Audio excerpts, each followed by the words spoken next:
బ్యాంక్స్కి funds కావాలంటే RBI దగ్గరికి వెళ్ళొచ్చు.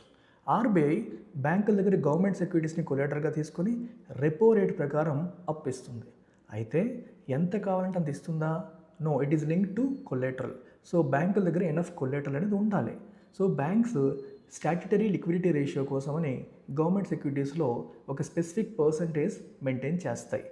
ఓవర్ అండ్ అబౌవ్ దట్ కూడా ఎడిషనల్గా గవర్నమెంట్ సెక్యూరిటీస్లో ఇన్వెస్ట్ చేస్తాయి. ఎస్ఎల్ఆర్ కోటా కాకుండా ఎడిషనల్గా ఎంతైతే ఇన్వెస్ట్ చేశాయో ఆ గవర్నమెంట్ సెక్యూరిటీస్ మాత్రమే రెపో కింద అప్పు తీసుకోవడానికి ఎలిజిబుల్. ఎస్ఎల్ఆర్ కోటా కోసం పెట్టిన గవర్నమెంట్ సెక్యూరిటీస్ ఎలిజిబుల్ కాదు. ఒకవేళ ఆ ఎడిషనల్ గవర్నమెంట్ సెక్యూరిటీస్ లిమిట్ అయిపోతే ఏం చేస్తాయి? అలా ఎస్ఎల్ఆర్కి అబవ్ ఉన్న గవర్నమెంట్ సెక్యూరిటీస్ అన్నీ కూడా అయిపోతే ఎస్ఎల్ఆర్ కోటాలో ఉన్న గవర్నమెంట్ సెక్యూరిటీస్ని కొలేటర్లుగా ఇచ్చి మళ్ళీ ఆర్బీఐ దగ్గర అప్పు తీసుకోవచ్చు. అయితే ఎస్ఎల్ఆర్ కోటాలోకి మీరు డిప్ చేస్తున్నారు కాబట్టి, దాంట్లోకి వెళ్ళి తీసుకుంటున్నారు కాబట్టి మీకు 0.25% పెనాల్టీ పడుతుంది. సో ఈ పర్సంటేజ్ రేట్ని మనం మార్జినల్ స్టాండింగ్ ఫెసిలిటీ రేట్ అని చెప్పేసి అంటాం. So MSF is repo rate plus 0.25%.